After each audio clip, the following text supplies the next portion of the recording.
Former President Corazon C. Aquino,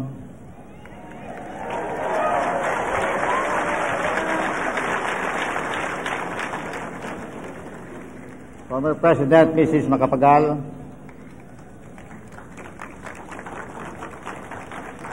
former President Mrs. Salvador Laurel,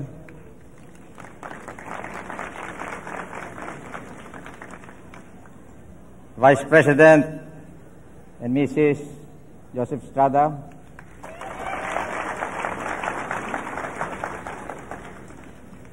Chief Justice Mrs. Narvasa,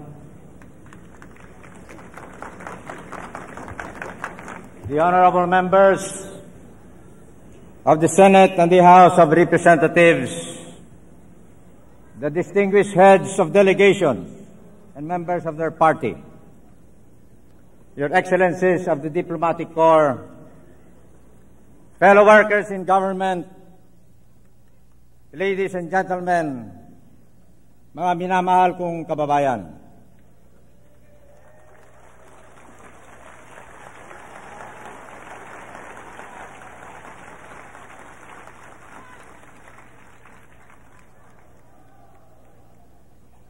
Sa loob ng nakalipas na 94 na taon,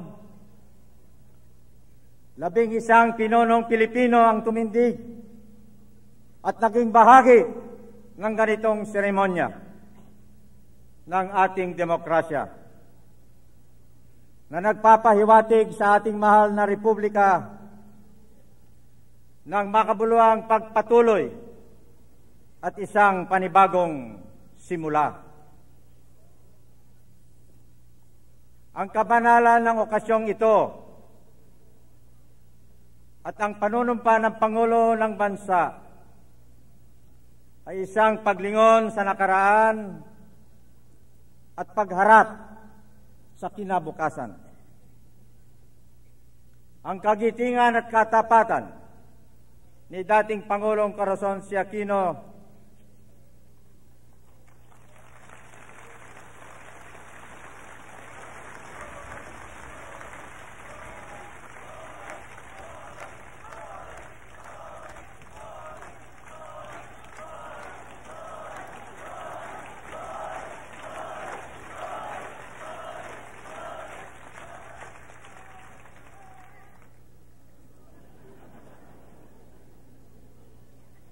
ang naging dahilan ng muling pagkabuhay ng demokrasya at kalayaan sa ating bansa.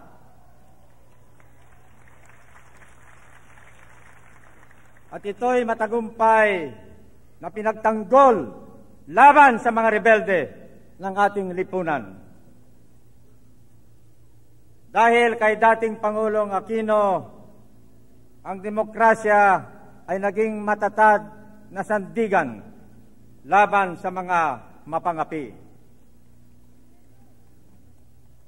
Over the last 94 years, 11 Filipino leaders before me have enacted this ceremony of democratic transition, which signifies for our republic both continuity and a new beginning.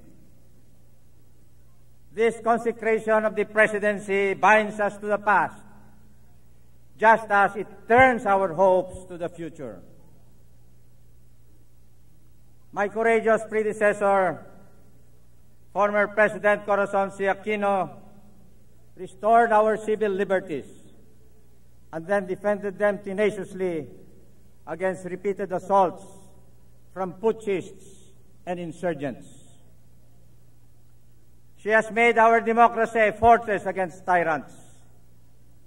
Now, we must use it to enable our people to take control of their lives, livelihood, and their future.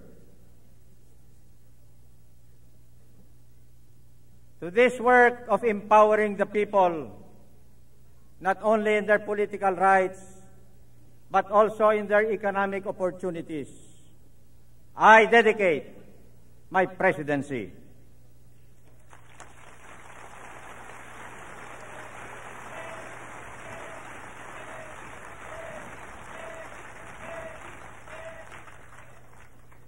I see three steering elements in the message of our people in the elections. First, they spoke out against the old politics. They declared the resolve to be led along new paths and directions towards the nation we long for, a nation peaceful, prosperous, and just. Second, they reaffirmed their adherence to the secular ideal of church and state separate but collaborating, coexistent but each supreme in its own domain.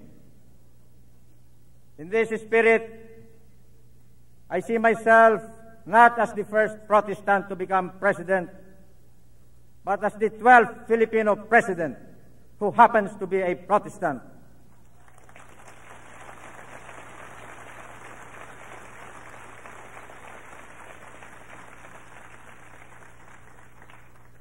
But as the 12th Filipino president who happens to be a Protestant and who must be president of Muslims, Christians, and people of all faiths who constitute our national community.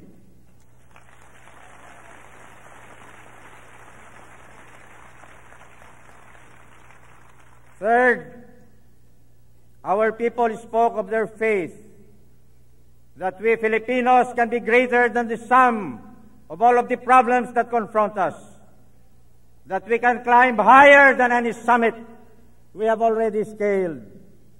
We cannot but interpret the vote as a summons for us to unite and face the future together.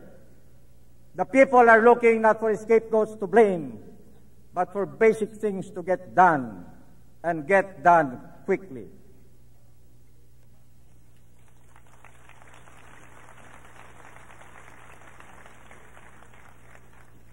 Let us begin by telling ourselves the truth. Our nation is in trouble, and there are no easy answers, no easy fixes for our basic ills. Once we were the school of Southeast Asia. Today our neighbors have one by one passed us by. And what is to be done? There are no easy tasks, no soft comforts for those chosen by circumstances to forge from the crucible of crisis the national destiny. We must make hard decisions. We shall have to resort to remedies, close to surgery, to swift and decisive reform. First, we must restore civic order, for without stability, businesses cannot run, workers cannot create wealth, liberty cannot flourish, and even individual life will be brutish and precarious.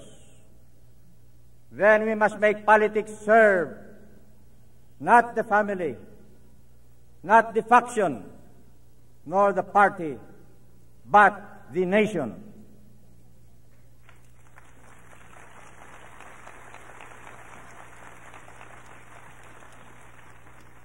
And we must restructure the entire regime of regulation and control that rewards people who do not produce at the expense of those who do.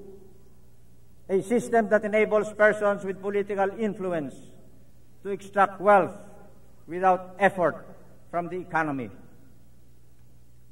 The immediate future will be difficult.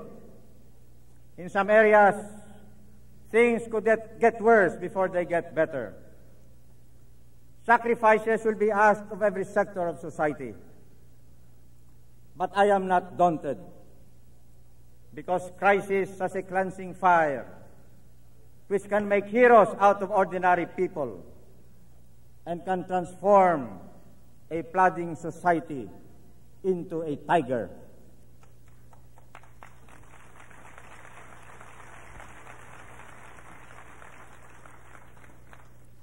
Foremost among our concerns must be to heal the wounds of the election campaign and restore civility to political competition.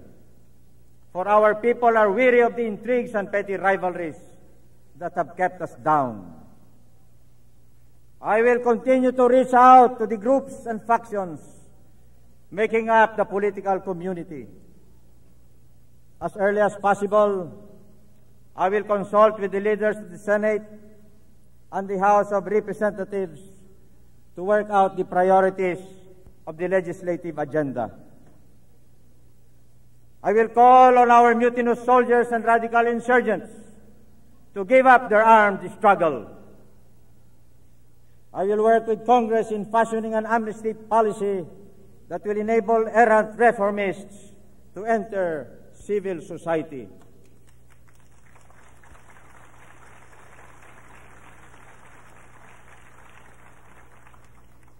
When the time is opportune, I also intend to ask Congress to convene itself as a constituent assembly for the purpose of amending the Constitution.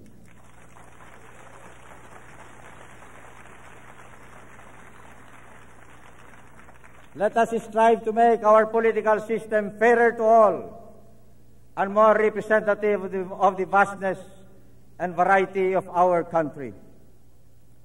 Let us all lay to rest our enmities and our conflicts, and these ones join together in the reform and renewal of our society.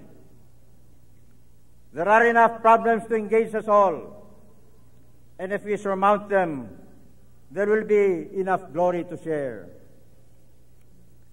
Next in our priorities is to nurse the economy back to health and propel it to growth. We must get the entire economy to generate productive employment, keeping in mind that for each citizen, a job means not merely material income, but social usefulness and self-respect. Here, too, we must begin with the basics, the social services that government must provide but has not, the foundations of economic health, which should have been put up long time ago but have not. We cannot dream of development while our homes and factories are in darkness, nor can we exhort enterprise to effort as long as government stands as a brake and not as a spur to progress. Both farm and factory must be empowered to produce more and better. Deregulation and privatization shall set free our industries from the apron strings of the state. Dismantling protectionist barriers and providing correct incentives and support shall make our industry more efficient and world competitive, and our exports the spearhead for economic revival and growth. The last Congress has given us the law opening the economy to foreign investments. Our job is now to make that law come to life.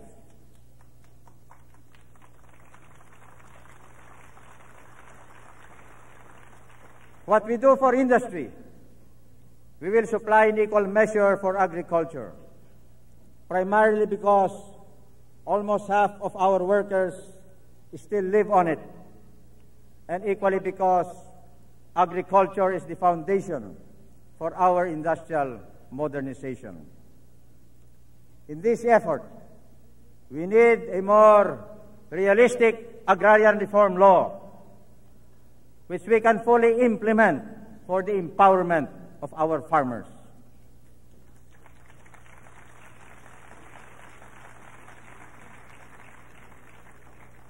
Keeping productivity and effective land use uppermost in our minds, let us set clear targets and let us do what is practicable. Let us be firm about the paramount object of our labors. It is to uproot the poverty that grips our land and blights the lives of so many among our people. I have asked Mang Pandoy and his family to be my guests in this inaugural ceremony.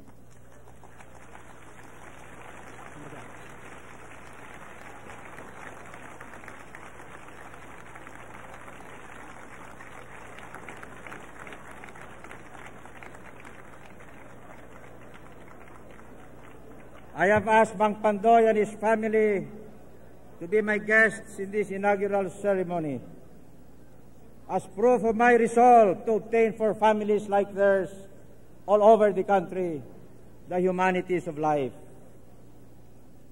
Poverty we must learn to regard as another form of tyranny, and we must wage against it the moral equivalent of war. In this work of expanding the life choices of the poorest among us, my government will work hand in hand with non-government organizations and people's organizations.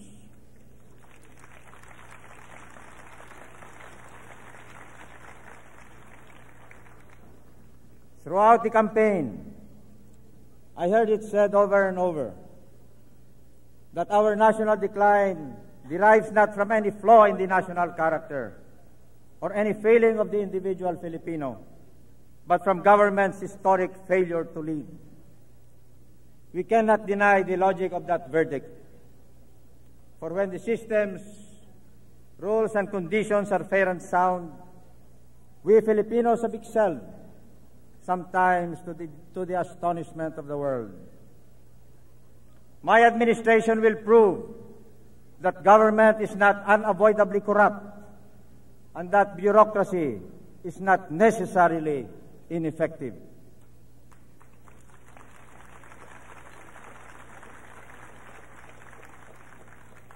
Graft and corruption we will confront more with action and results than with words.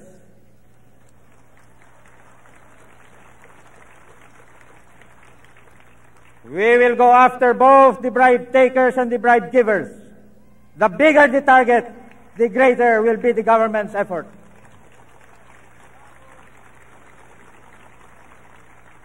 We will prove that effective and efficient government is possible in this country, not just in national administration, but in the governing of our local communities.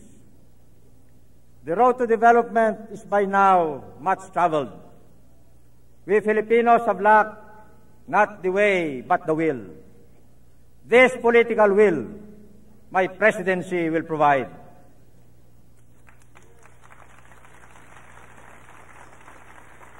In foreign relations, we shall strive to strengthen ties with old friends and trading partners. And we shall endeavor to develop new friendships. My government begins its term in a world transformed. The tide of freedom, rising everywhere, should help along in our efforts to make democracy work here at home. By the gift of Providence, our archipelago is strategically located in the critical sea lanes of Asia and the Pacific. This geopolitical fact shapes our relations with the world, a sense of responsibility for the building of peace and stability in our region, and a recognition of opportunity in our quest for development. Diplomacy for development will be our central foreign policy thrust.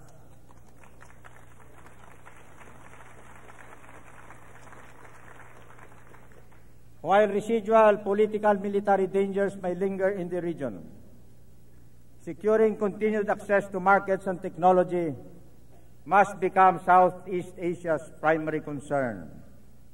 This we will pursue in concert with our regional partners and neighbors. Can we accomplish all we need to do within 6 years? Yes, we can. We can lay the ground for self-sustaining growth and more. But we can win the future only if we are united in purpose and will. The Filipino state has historically required extraordinarily little of its citizens. As individuals, we Filipinos acknowledge few obligations to the national community. Yet, if we are to develop, citizenship must begin to count more than ties of blood and kinship. Only with civic commitment does development become possible in a democratic society. Certainly, there can be no more tolerance of tax evasion, smuggling, and organized crime, no matter how highly placed those who commit it.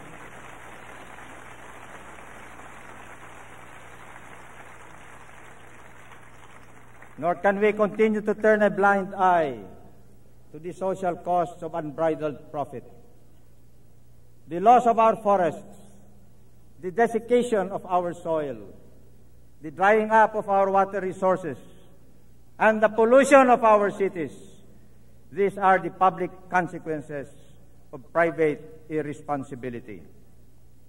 We must stop this profligate use and abuse of our natural resources, which are ours only in trust for those who will come after us. Some of us think that empowerment means solely the access of every citizen to rights and opportunities. I believe there is more to this democratic idea. Our ideology of Christian democracy, no less than its Muslim counterpart, tells us that power must flow to our neighborhoods, our communities, our groups, our sectors, and our institutions. For it is by collective action that we will realize the highest of our hopes and dreams. During my term, we will be celebrating the centennial of our national revolution. Those shining years between 1896 and 1898, when we were the beacon of freedom for the whole of colonial Asia. Generations of our heroes, from Sultan Kudarat to Jose Rizal, speak to us across the history of the strength that unity can confer on any people. Yet we Filipinos have always found unity difficult, even in the face of our crisis of survival. We were conquered by colonizers because we did not know our own strength. Today, in the midst of our trials, we must learn how strong we can be if only we stand together. This nation, which is the collective sum of our individual aspirations, cannot remain divided by distrust and suspicion. Either we rise together above our self-centered bickerings and factional quarrels, or we fall into the pits we have dug for one another. In 1890, Rizal, envisioning the Philippines a century hence, regarded as inevitable, as decreed by fate, the advancement and ethical progress of the Philippines. We who are closer to that time have a more diminished sense of our possibilities. Kung nais nating matupad ang pangarap ni Rizal, karagdagang katarungan at malawak na kalayaan, sundin natin ang kanyang tagubilin. Itakwil ang pagkawatak-watak, yakapin ang pagkakaisa.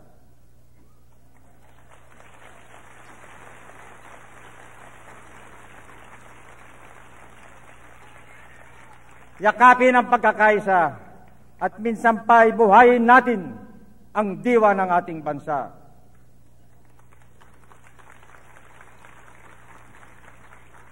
Tulad ng natanaw ni Rizal, ngayon na ang panahon upang sabihin sa ating sarili na kung nais nating makaahon, kung nais nating umunlad, dapat tayo'y kumilos sa ating sariling pagsisikap.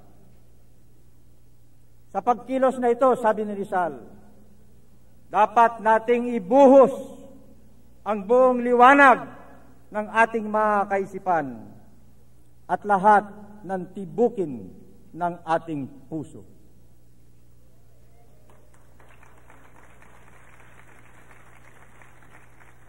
Sa aking pagsisilbi sa bayan, Ang aking pinakamatagal na serbisyo ay bilang kawal Pilipino. Kaya marahil ay kulang ako sa taginting ng isang orador kung ihahambing sa mga nauna sa akin sa panguluhan ng ating bansa. Subalit, ako'y nakikiisa sa kanilang pananaw at pangarap. Ang bansang ito'y magtatagumpay.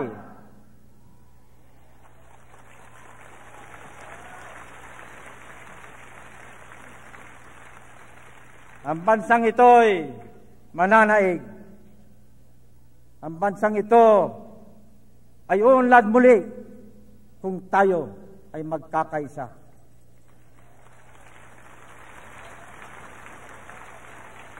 Nasa harap natin ang pagsubok at paghamon.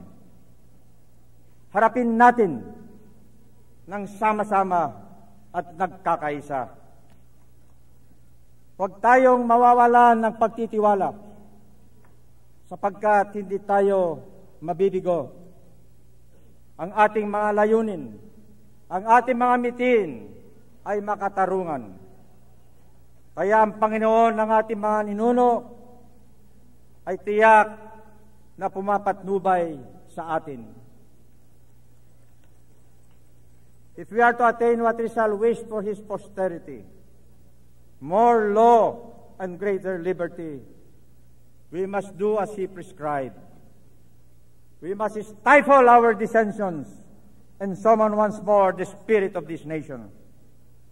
As Rizal foresaw, the time has come to tell ourselves that we, if we wish to be saved, must redeem ourselves. And in this work of self-redemption, we must expend the whole light of our intellect and all the fervor of our hearts.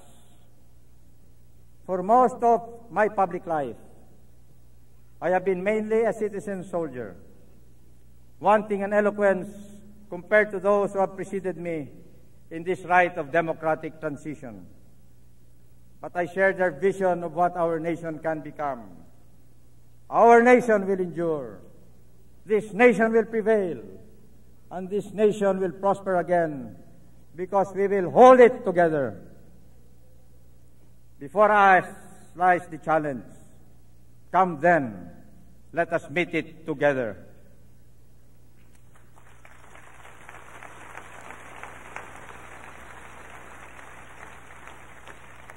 With so much for us to do, let us not falter. With so little time left in our hands, we cannot afford to fail. And with God's blessing for all just causes, let us make common cause to win the future. Mabuhay ang sambayanang Pilipino! Mabuhay ang Republika ng Pilipinas! Mabuhay tayong lahat! Salamat po sa inyong lahat. Thank you all very much.